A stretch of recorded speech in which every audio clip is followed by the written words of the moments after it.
أعوذ بالله من الشيطان الرجيم. بسم الله الرحمن الرحيم. إن الحمد لله نحمده ونستعينه ونستغفره ونعوذ بالله من شرور أنفسنا ومن سيئات أعمالنا. من يهده الله فلا مضل له ومن يضلل فلا هادي له. أشهد أن لا إله إلا الله وحده لا شريك له وأشهد أن محمدا عبده ورسوله صلى الله عليه وعلى آله وأصحابه ومن سار على نهجه وتمسك بسنته إلى يوم الدين وسلم تسليما كثيرا. أما بعد، قال الله تبارك وتعالى في كتابه الكريم: يا أيها الذين آمنوا اتقوا الله حق تقاته ولا تموتن إلا وأنتم مسلمون. وقال النبي صلى الله عليه وعلى آله وسلم: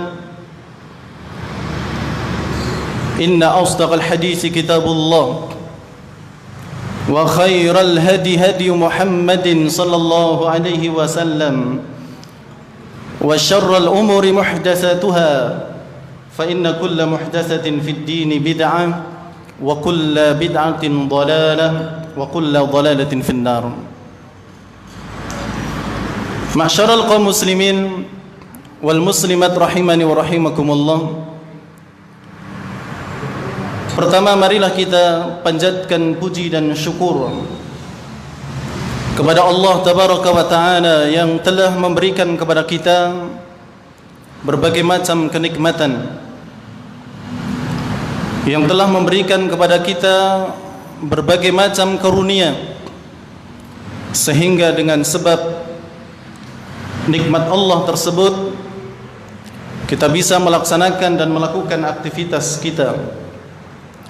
Dan salah satu di antara aktivitas kita adalah beribadah kepada Allah Subhanahu wa Ta'ala. Dan pada kesempatan kali ini kita insyaallah akan melanjutkan pembahasan dari pelajaran As-Sirah An-Nabawiyah, yang mana pada kesempatan yang terakhir kita telah membahas tentang turunnya wahyu kepada Nabi sallallahu alaihi wasallam. Bagaimana proses terjadinya atau turunnya wahyu kepada Nabi sallallahu alaihi wasallam. Dan ketika itu kita telah membacakan riwayat dari salah satu istri beliau, yaitu Aisyah radhiyallahu taala anha. Kalau kemudian muncul pertanyaan, bukankah ketika turunnya wahyu yang pertama Aisyah radhiyallahu taala anha tidak berada pada waktu itu, atau tidak ada beliau, bahkan bisa dikatakan belum lahir? Bagaimana dia bisa bercerita tentang turunnya wahyu kepada Nabi sallallahu alaihi wasallam padahal ketika kejadian turunnya wahyu Aisyah belum ada, belum terlahir? Bagaimana kita menjawabnya, Pak? Kemarin kita sampaikan salah satu riwayat dari Aisyah tentang proses turunnya wahyu kepada Nabi. Lalu kemudian mungkin ada orang yang bertanya, bagaimana mungkin Aisyah bisa menceritakan turunnya wahyu sedangkan ketika peristiwa itu Aisyah belum lahir? Bagaimana kita menjawabnya? Ada yang mau menjawab? Jadi Aisyah belum lahir, tapi beliau menceritakan tentang proses turunnya wahyu. Maka kita jawab, Aisyah radhiyallahu taala anha bisa menceritakan tentang turunnya wahyu itu dari Nabi sallallahu alaihi wasallam. Jadi cerita tersebut itu dari Nabi sallallahu alaihi wasallam. Dan para ulama hadis mereka telah sepakat apabila seorang sahabat meriwayatkan hadis dari Nabi sallallahu alaihi wasallam, walaupun dia tidak melihat atau mengalami peristiwa tersebut, maka hadisnya tetap diterima selama jalur periwayatannya itu sah. Selama memang sahih, tidak ada masalah.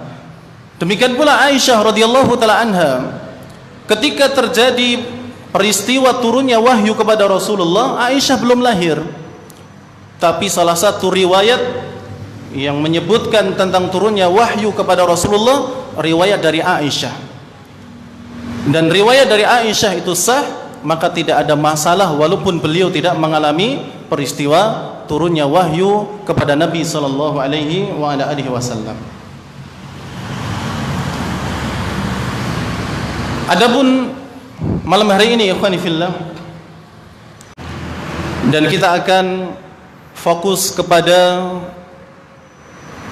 pelajaran atau hikmah yang dapat diambil dari peristiwa turunnya wahyu kepada Nabi sallallahu alaihi wasallam.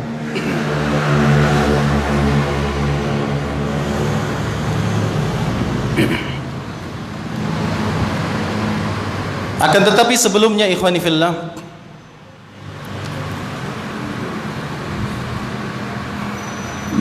kalau ada orang yang bertanya, kapan turunnya wahyu kepada Nabi sallallahu alaihi wasallam?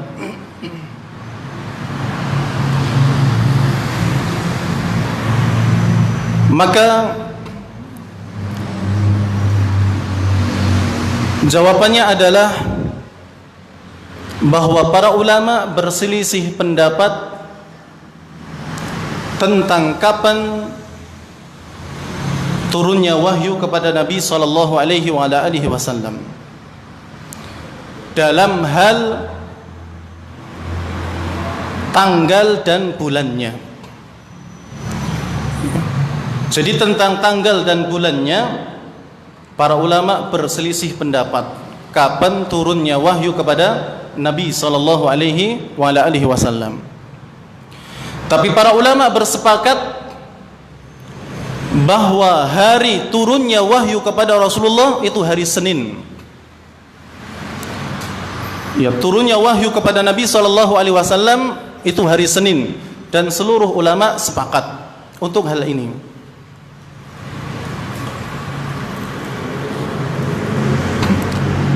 Berdasarkan sebuah riwayat, tatkala Nabi sallallahu alaihi wasallam ditanya tentang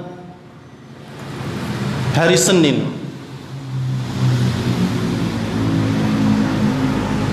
ya, Nabi sallallahu alaihi wasallam pernah ditanya tentang hari Senin.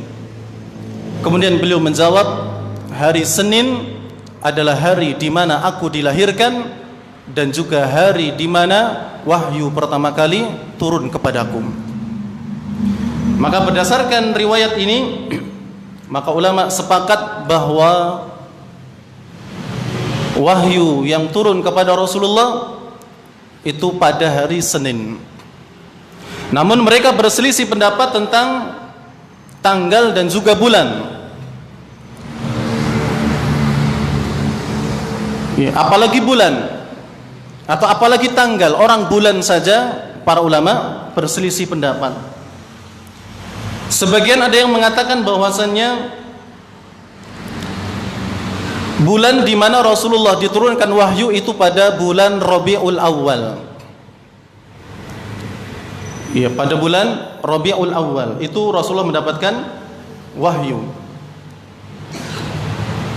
Ada pula yang berpendapat Rasulullah mendapatkan wahyu itu pada bulan Ramadan. Berdasarkan firman Allah Subhanahu wa taala, "Syahrul Ramadhan alladzi unzila fihi al-Qur'an." Ya, hari Ramadan atau bulan Ramadan adalah bulan di mana Allah menurunkan Al-Qur'an. Sebagian yang lain berpendapat bahwasannya bulan di mana Rasulullah mendapatkan wahyu pertama itu pada bulan Rajab. Ya, pada bulan Rajab. Jadi ada 3 bulan di mana para ulama berselisih tentang turunnya wahyu kepada Nabi Muhammad sallallahu alaihi wasallam. Ada yang mengatakan Rabiul Awal, ada yang mengatakan Ramadan, demikian pula ada yang mengatakan bulan Rajab. Nah, kalau bulan saja mereka berselisih, apalagi tanggalnya. Ya, tanggalnya mereka juga berselisih dengan perselisihan yang sangat banyak.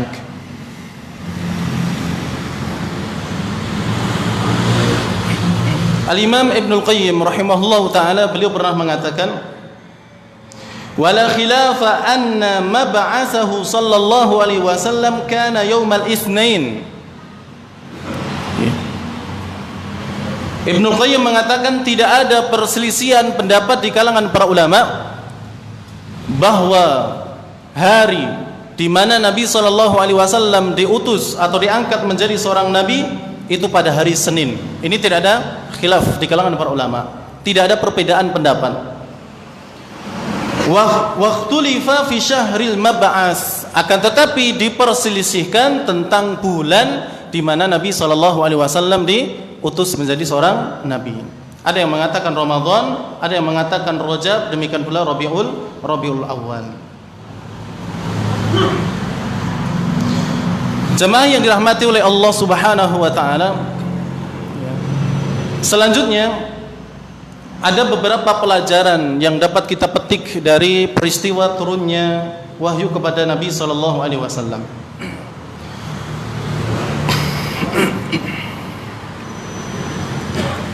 Yang pertama adalah bahwasannya Nabi sallallahu alaihi wasallam tidak pernah mencari wahyu. Ya. Bahwasannya Nabi sallallahu alaihi wasallam tidak pernah mencari wahyu. Memang Allah Subhanahu wa taala yang memilih Rasulullah sebagai seorang nabi. Jadi yang namanya wahyu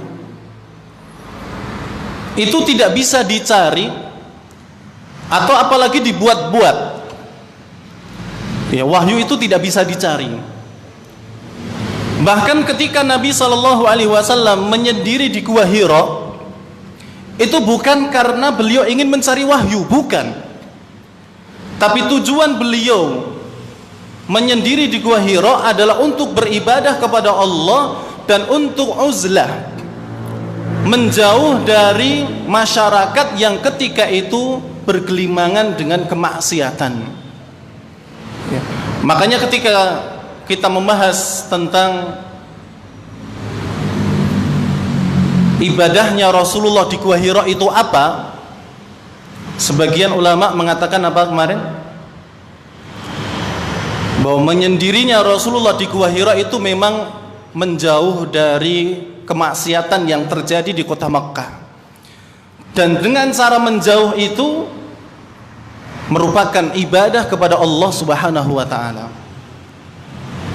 Jadi Rasulullah berada di Gua Hira itu bukan untuk mencari wahyu. Ya, bukan untuk mencari wahyu. Andaikan Rasulullah itu mendapatkan wahyu dengan mencari, maka pasti ketika bertemu dengan malaikat Jibril itu adalah momen yang membahagiakan bagi beliau. Pasti ditunggu-tunggu. Namanya orang mencari kemudian dapat mesti senang. Tapi ketika bertemu dengan malaikat Jibril di Gua Hira dengan membawa wahyu itu, apa yang terjadi pada Rasulullah? Apakah cengengesan? Ya, tidak. Tapi Rasulullah gemeteran, bahkan takut. Beliau mengkhawatirkan diri beliau akan binasa ketika bertemu dengan malaikat Jibril. Andaikan wahyu itu dicari oleh Rasulullah, maka pasti ketemu dengan malaikat Jibril itu ya senang. Ya, jelas diangkat menjadi nabi kan gitu. Tapi ternyata apa? Sebaliknya. Beliau merasa khawatir dan takut, dan ini menunjukkan bahwasannya kenabian tidak bisa dicari. Antum mau bertapa 100 tahun sampai rambut antum panjang, ya, kulit antum ditumbuhi sama tumbuh-tumbuhan, sampai kepala antum menjadi kelapa, nggak akan pernah dapat itu namanya nabi. Karena nabi tidak dicari. Kenabian itu bukan dicari, itu memang haknya Allah memilih dari hamba-hambanya yang manusia itu menjadi nabi. Maka ini juga bantahan bagi mereka yang mengeklaim bahwasanya kenabian itu bisa dicari, dan itu merupakan pendapat yang salah, pendapat yang tidak benar. Mau tapa berapa tahun pun, ya, sampai botak tumbuh lagi, nggak akan pernah dapat yang namanya kenabian. Karena nubuwah itu haknya Allah Subhanahu wa ta'ala, maka tidak bisa dicari, ya, tidak bisa dicari. Ya, ini faedah yang pertama, bahwa kenabian itu tidak dicari oleh Nabi sallallahu alaihi wasallam, dan beliau bertapa di Gua Hira itu bukan untuk mencari wahyu, tapi untuk beribadah kepada Allah Subhanahu wa ta'ala. Faedah yang kedua, jamaah yang dirahmati oleh Allah, pentingnya memiliki istri yang salihah. Ya, pentingnya memiliki istri yang salihah. Para jomblo, pentingnya mencari istri salihah. Ya, sangat penting. Ya, sangat penting. Lihat bagaimana peran Khadijah ketika Rasulullah dalam keadaan yang sangat takut. Apakah Khadijah nambah-nambahi ketakutan? Tidak. Ditenangkan sama Khadijah. Semua curhatan suaminya didengarkan sama Khadijah. Dan ketika beliau merasa berat, tidak ditambah berat oleh Khadijah. Bayangkan, coba seandainya Rasulullah ketika itu, ya, curhat kepada Khadijah tentang rasa takutnya, kemudian Khadijah marah-marah, apa yang terjadi? Ya, ini bukan Khadijah. Ya, ini bukan Khadijah. Tapi Khadijah menenangkan Rasulullah. Ya, menenangkan Rasulullah. Bahkan karena Khadijah mungkin merasa kurang dalam menenangkan Rasulullah, beliau membawa Rasulullah kepada siapa kemarin? Siapa namanya? Seorang Nasrani, Waraqah bin Naufal. Iya. Dibawa kepada Waraqah bin Naufal untuk mendapatkan, ya, ketenangan yang lebih. Walaupun sebenarnya sudah cukup sama Khadijah, akan tetapi mungkin Khadijah masih merasa kurang, maka beliau membawa Rasulullah kepada Waraqah bin Naufal untuk bisa mendapatkan lebih ketenangan bagi Nabi sallallahu alaihi wasallam. Maka peran seorang wanita yang salihah bagi seorang suami sangat penting sekali. Oleh karena itu, jamaah yang dirahmati oleh Allah, Nabi sallallahu alaihi wasallam pernah bersabda tentang salah satu keutamaan mendapatkan atau memiliki seorang wanita yang solehah. Rasulullah pernah mengatakan arba'un minas sa'adah. Ya, ada 4 hal yang menjadi sebab seseorang itu bahagia. Ya, ada 4 hal. Ini siapa yang punya salah satunya luar biasa, apalagi punya 4-4-nya. Ya, senang banget. Yang pertama adalah al-mar'atus salihah. Pertama adalah wanita yang salihah. Ya. Ini akan membuat seorang suami itu menjadi senang. Yang kedua, wal maskanul wasi', rumah yang luas. Ya, ini juga salah satu tanda kebahagiaan. Wal jarus salih, dan tetangga yang baik. Ini yang ketiga. Dan yang keempat, wal markabul hani, dan kendaraan yang nyaman. Wanita salihah, rumah yang luas, tetangga yang baik, kemudian kendaraan yang nyaman. Ini bisa membuat seseorang itu bahagia. Tapi sebaliknya, arba'un minasyaqawah, ada 4 hal juga yang menyebabkan seseorang itu sengsara. Dan itu kebalikan dari 4 hal di atas. Al-mar'atu su', ya, atau ya wal mar'atu su', istri yang jelek, bukan jelek rupanya tapi jelek akhlaknya. Al-jaru su', tetangga yang jelek. Wal maskanu dayyiq, kemudian rumah yang sempit. Wal markabus su', dan juga kendaraan yang jelek. Jadi memiliki seorang istri yang solehah, yang perhatian kepada suaminya, yang membantu suaminya di dalam beribadah kepada Allah Subhanahu wa taala, merupakan suatu kebahagiaan. Demikian pula di antara fungsi daripada istri solehah, atau keutamaan memiliki istri solehah adalah dia bisa dijadikan sebagai tempat curhat.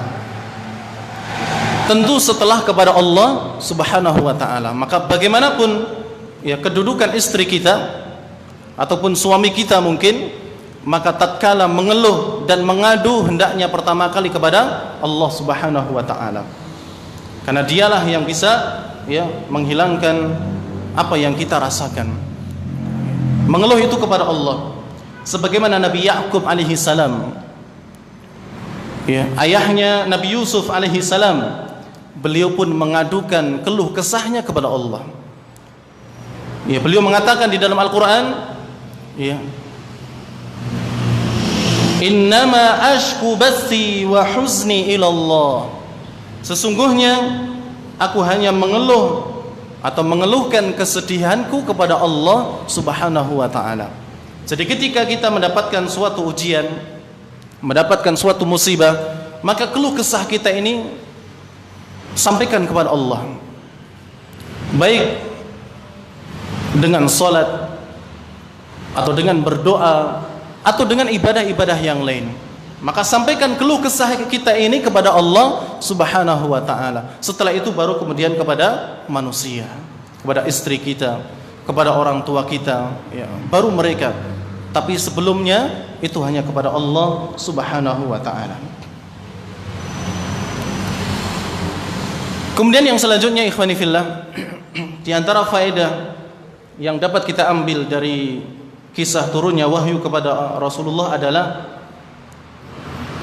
orang yang selalu melakukan kebaikan karena Allah tidak akan pernah Allah hinakan. Ya. Orang yang melakukan kebaikan karena Allah, maka tidak akan pernah Allah hinakan dia.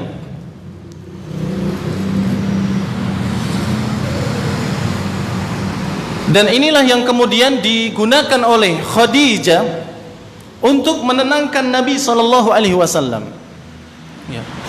Jadi tatkala Rasulullah merasa gundah, merasa takut, merasa khawatir, maka Khadijah radhiyallahu taala anha menenangkan Rasulullah dengan mengatakan bahwasannya Allah tidak akan pernah menghinakanmu.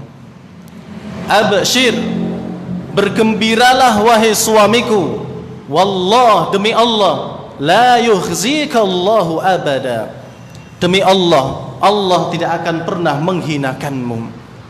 Lalu kemudian Khadijah menyebutkan beberapa sifat yang dimiliki oleh Rasulullah. Apa kata Khadijah? Innaka latasilur rahim, kamu adalah orang yang suka menyambung silaturahim. Ya, menyambung persaudaraan yang telah putus, kamu suka menyambungnya. Dan itu beliau lakukan karena Allah, ikhlas, tidak mengharap apapun. Wa tasduqul hadis, dan engkau pun berkata yang baik, jujur. Engkau tidak akan pernah berdusta, atau engkau tidak pernah berdusta tatkala berbicara. Maka wajar kalau kemudian orang-orang Quraisy menjuluki Rasulullah dengan Al-Amin, karena setiap pembicaraan Rasulullah tidak pernah mengandung kedustaan. Wa tahmilul kalla,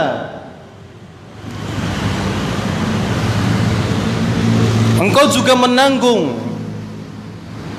orang-orang yang sedang kesusahan, orang-orang yang sendirian, orang-orang yang mereka tertimpa musibah, engkau pun menanggungnya, membantunya. Maka kata Khadijah, wallahi la yukhzikallahu abada. Demi Allah, engkau tidak akan pernah dihinakan oleh Allah Subhanahu wa taala. Oleh karena itu para jamaah yang dirahmati oleh Allah Subhanahu wa taala, inilah pentingnya seseorang itu berbuat baik ikhlas karena Allah Subhanahu wa taala. Setiap kali dia beribadah, setiap kali dia membantu orang lain, maka dia tidak mengharapkan apapun dari manusia. Yang dia harapkan hanya balasan dari Allah Subhanahu wa taala. Dan orang-orang yang seperti ini tidak akan pernah Allah Subhanahu wa taala sia-siakan.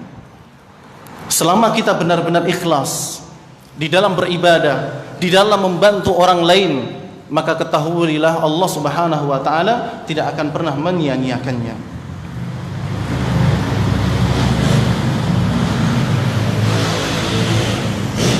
Oleh karena itu Nabi sallallahu alaihi wasallam pernah bersabda dalam sebuah hadis, "Sana'iul ma'ruf taqi masari'as su'." Perbuatan baik itu bisa menghalangi ataupun bisa mencegah dari kejadian buruk. Perbuatan-perbuatan baik yang dilakukan karena Allah itu bisa mencegah seseorang dari mendapatkan kejadian-kejadian yang buruk. Maka tatkala seseorang selamat dari suatu musibah, bisa jadi karena amalan dia, karena ibadah dia yang dia lakukan ikhlas karena Allah Subhanahu wa taala. Maka jangan sepelekan ibadah yang dilakukan karena ikhlas mengharap wajah Allah Subhanahu wa taala. Karena itu bisa kemudian mencegah dari kejadian-kejadian yang buruk. Maka di sini pentingnya ikhlas di dalam beribadah. Dan ikhlas di dalam beribadah itu salah satu di antara syarat diterimanya suatu amal. Ya. Amal itu bisa diterima oleh Allah dengan dua sebab atau dua syarat, dan dua-duanya harus ada dalam setiap ibadah. Yang pertama adalah ikhlas, yang kedua mutaba'atur rasul, mengikuti Rasulullah, mencontoh Rasulullah. Ini dua hal yang harus ada tatkala seseorang itu beribadah, dan dua-duanya mau nggak mau harus ada. Jika salah satu tidak ada, maka amalan itu bisa tertolak.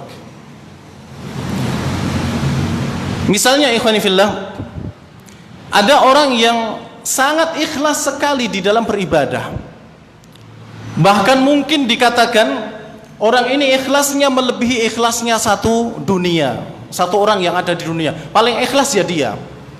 Tapi sholat jenazah itu dengan rukuk dan sujud. Sholat jenazah pakai rukuk, pakai sujud. Kalau ditanya kenapa engkau pakai rukuk dan sujud ketika sholat jenazah? Karena saya ikhlas. Kira-kira diterima atau tidak amalannya? Tidak. Karena Nabi SAW mencontohkan bahwasanya sholat jenazah tidak ada rukuk, tidak ada sujud. Walaupun jengkinge ping telu, ya, kalau dia tidak mengikuti sunnah Rasul, walaupun dia ikhlas, maka tidak akan pernah diterima ibadah tersebut. Atau orang ibadah sangat ikhlas, ya, sangat ikhlas sekali, tapi ketika melakukan sholat subuh 4 rakaat, sholat subuh 4 rakaat, ikhlas karena Allah, diterima atau tidak? Tidak diterima. Karena syariat sudah menetapkan bahwasanya sholat subuh itu ya 2 rakaat. Ya. Walaupun niatnya bagus, niatnya ikhlas, tapi kalau sholat subuh 4 rakaat enggak diterima sama Allah. Ya, kalau 2 ya 2, enggak usah ditambah-tambah. Atau sebaliknya, seseorang beribadah luar biasa, mutaba'atur rasul, mengikuti Rasulullah, sholat subuh yang 2 rakaat, sholat jenazah ya tidak pakai sujud, tidak pakai ruku, ya, luar biasa, sama. Dia mengikuti Nabi SAW, ibadahnya ada dalam syariat Islam, tapi dia tidak ikhlas, ya, dia tidak ikhlas, maka sama saja tidak berguna. Oleh karena itu ikhwani fillah, tatkala kita beribadah kepada Allah, 2 syarat ini harus ada, ikhlas dan mengikuti contoh Nabi sallallahu alaihi wasallam, atau ada contohnya dalam syariat Islam. Ya, ada ketetapannya dalam syariat Islam. Maka orang yang beribadah atau orang yang berbuat baik kepada orang lain ikhlas karena Allah, maka Allah Subhanahu wa taala akan memberikan kebaikan yang begitu besar bagi dirinya. Ya, pahala yang besar bagi mereka yang mau ikhlas karena Allah Subhanahu wa taala. Walaupun mungkin ibadahnya hanya sepele, ringan, tapi kalau ikhlas itu bisa berpahala yang sangat besar. Ada sebuah ucapan atau perkataan yang bagus tentang masalah ini. Kam min amalin kabirin tusaghiruhun niyyah wa kam min amalin saghirin tukabbiruhun niyyah. Berapa banyak amalan yang sangat besar pahalanya di sisi Allah, akan tetapi apa? Tusaghiruhun niyyah, bisa menjadi kecil gara-gara niat. Wa kam min amalin saghirin, berapa banyak amalan itu kelihatannya ringan, kelihatannya sepele, tukabbiruhun niyyah, akan tetapi pahalanya bisa menjadi besar karena niat pelakunya. Oleh karena itu ibadah-ibadah yang kecil, ya mungkin sedekah setiap Jumat cuma 2.000, 3.000, jangan disepelekan. Bisa jadi yang 1.000 itu ikhlas karena Allah mengalahkan orang yang infak 1 juta tapi tidak ikhlas karena Allah Subhanahu wa taala. Tapi kalau bagus ya 1 juta ikhlas, ya itu mengalahkan yang sedikit, mengalahkan pula yang di bawahnya. Ya, jadi itu makanya Pak, ya kalau beribadah ikhlas karena Allah Subhanahu wa taala, banyak ikhlas luar biasa. Ya. Tapi kalaupun sedikit nggak ada masalah. Ya, antum biasanya membiasakan sholat 2 rakaat, jangan sepelekan sholat sunnah 2 rakaat. Kalau itu ikhlas, itu lebih baik dibandingkan orang yang sholat wajib tapi tidak ikhlas karena Allah. Tapi juga jangan, ya sudah kalau gitu sholat sunnah saja, sholat wajibnya nggak usah, ini juga salah. Ya, antum tetap berdosa kalau memang nggak beribadah, tetap beribadah. Maka usahakan ikhlas karena Allah Subhanahu wa taala. Kemudian selanjutnya jemaah yang dirahmati oleh Allah, faedah yang dapat kita ambil dari kisah ini,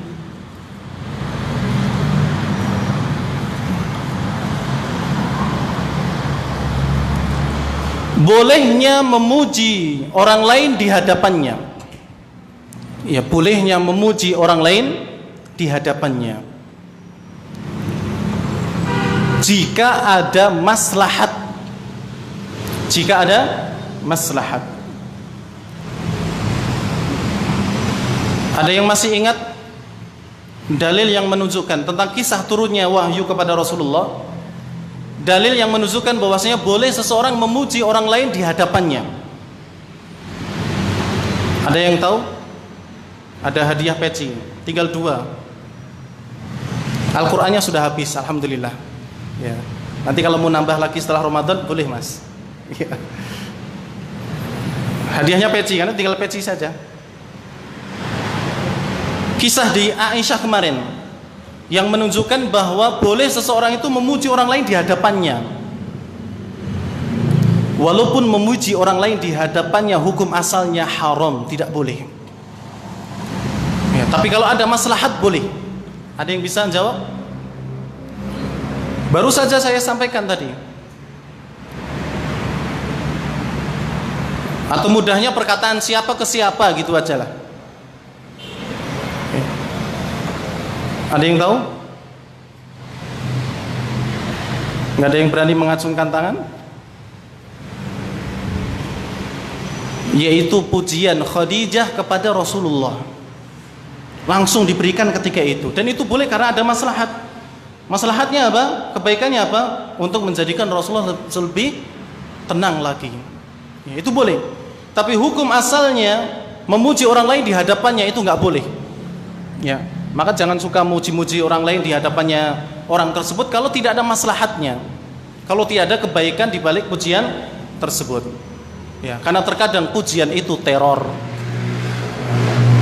Seseorang tadinya mungkin dia ikhlas beribadah karena Allah, tapi setelah dipuji, kemudian setelah itu tidak ikhlas karena Allah. Waliyadzubillah.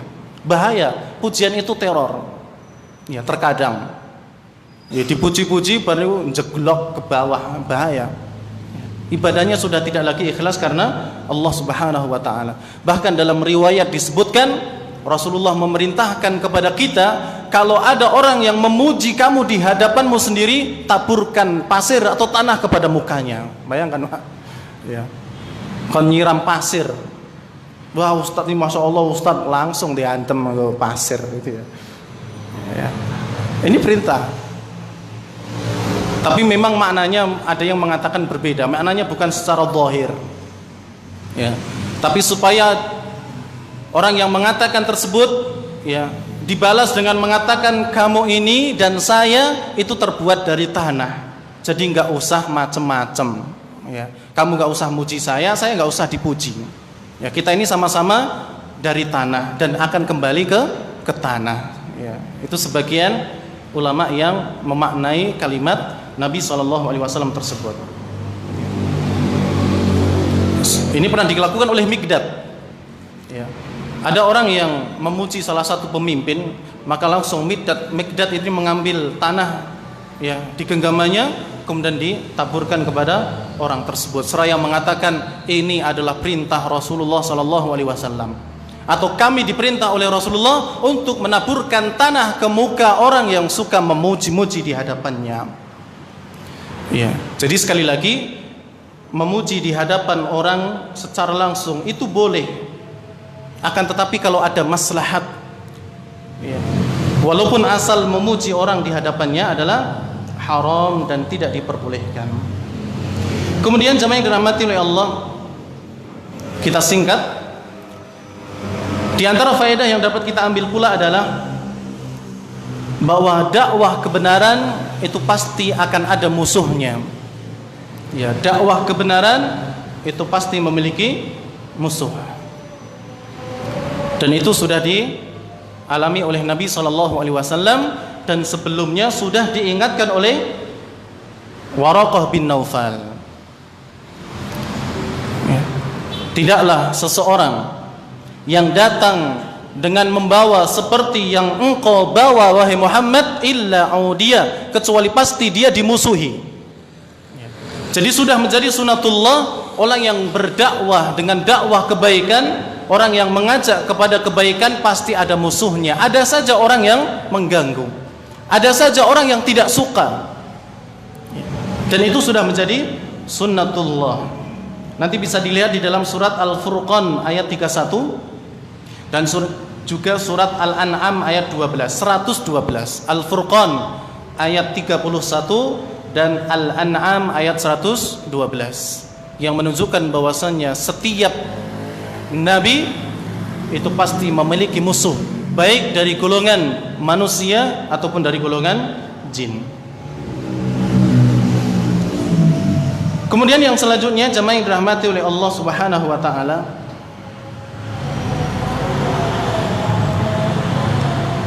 dari kisah turunnya wahyu kepada Rasulullah dapat pula kita ambil faedah bahwa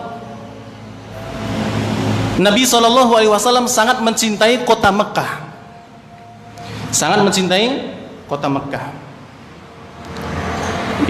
Hal itu terbukti dengan ketika Waraqah bin Naufal mengatakan kepada Rasulullah, nanti kamu akan didustakan. Maka beliau tidak ada reaksi apapun. Kemudian Waraqah mengatakan kepada Rasulullah, engkau akan disakiti. Maka pun tidak ada reaksi dari Rasulullah. Namun ketika Rasulullah atau Waraqah bin Naufal mengatakan kepada Rasulullah bahwa engkau akan diusir, baru kemudian Rasulullah bertanya kepada Waraqah bin Naufal, apakah mereka nanti akan mengusirku? Baru ada apa?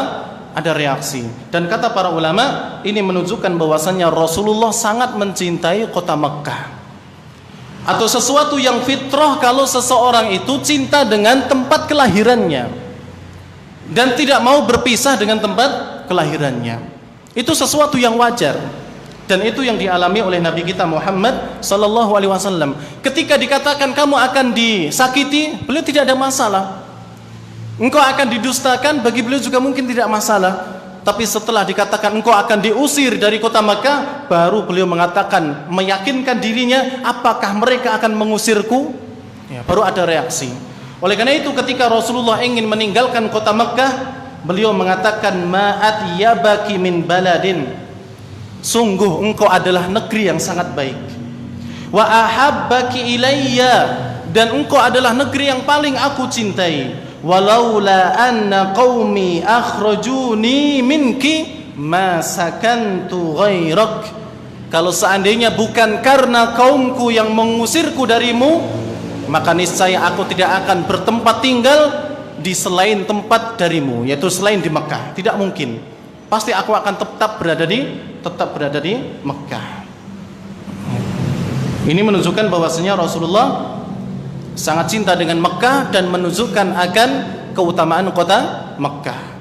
Sampai-sampai Rasulullah tidak mau berpisah dengan apa? Mekah. Andaikan bukan karena kaumku yang mengusirku, pasti aku akan tetap tinggal di Mekah. Jamaah yang dirahmati oleh Allah, di antara faedah yang lain yang dapat kita ambil, kita selesaikan dan nanti insya Allah setelah adzan langsung iqamah. Faedah yang dapat kita ambil bahwa Waraqah bin Naufal adalah orang pertama atau laki-laki pertama yang masuk Islam sebelum Rasulullah berdakwah.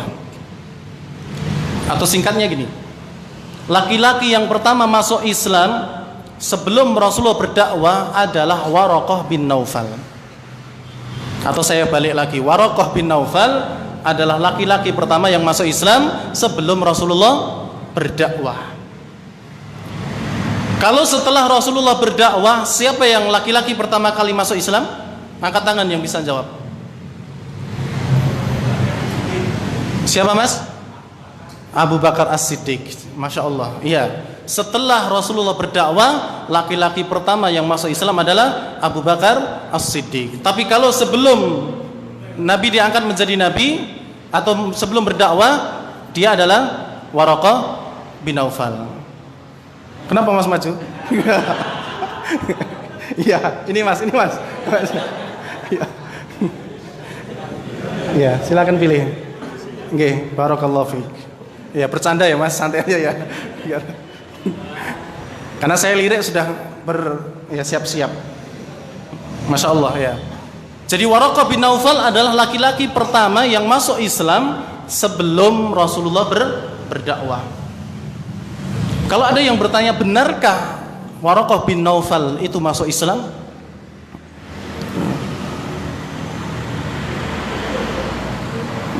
Maka para ulama menjawab iya. Ya, kalau mungkin nanti di belakang ada perselisihan pendapat mungkin. Tapi ya, di sini disebutkan bahwasanya Waraqah bin Naufal itu masuk Islam. Di antara dalilnya adalah ketika Waraqah bin Naufal wafat, meninggal, Rasulullah SAW pernah mengatakan, la tasubbu Waraqah bin Naufal. Janganlah kalian mencaci maki Waraqah bin Naufal. Jangan pernah kalian mencaci maki Waraqah bin Naufal. Fa inni ra'aitu lahu jannatan aw jannatain, karena sungguh aku melihat Waraqah bin Naufal itu mendapatkan 1 atau 2 taman yang ada di surga. 1 atau 2 taman yang ada di surga. Dan ini dalil yang sahih, disahihkan oleh Albani dan juga dijadikan sebagai pegangan oleh sebagian ulama bahwasanya Waraqah bin Naufal itu masuk Islam. Kemudian jemaah yang dirahmati oleh Allah Subhanahu wa taala, di antara faedah pula yang dapat kita ambil adalah menyebutkan aib seseorang bukan dalam rangka mencela, bukan ghibah. Menyebutkan aib seseorang dalam rangka bukan untuk mencela, itu bukan ghibah. Ya, itu bukan apa? Ghibah. Ada yang tahu dalil dari kisah kemarin? Yang disebutkan ya kekurangannya, akan tetapi ya itu bukan ghibah. Karena itu untuk menerangkan keadaan seseorang. Ada yang tahu? Apa, Pak?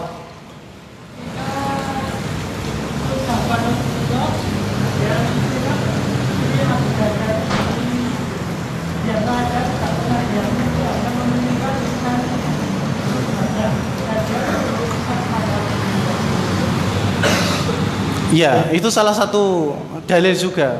Tapi sebenarnya yang saya minta adalah dari kisah turunnya wahyu kemarin, dari riwayat Aisyah.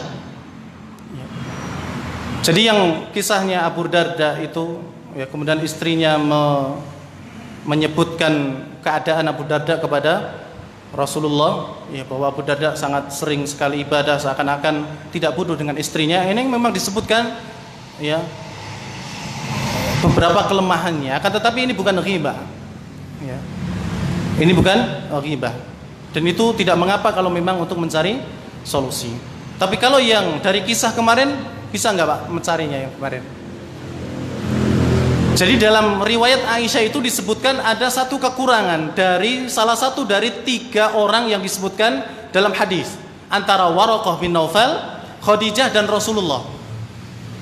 Itu ada yang disebutkan kekurangannya, dan ini bukan ghibah. Ini bukan apa? Ghibah. Bisa, Pak? Yaitu ketika Aisyah mengatakan bahwasannya Waraqah bin Naufal adalah syaikhan kabiran wa qad umiya. Dia adalah seorang yang sudah tua renta dan tidak bisa melihat.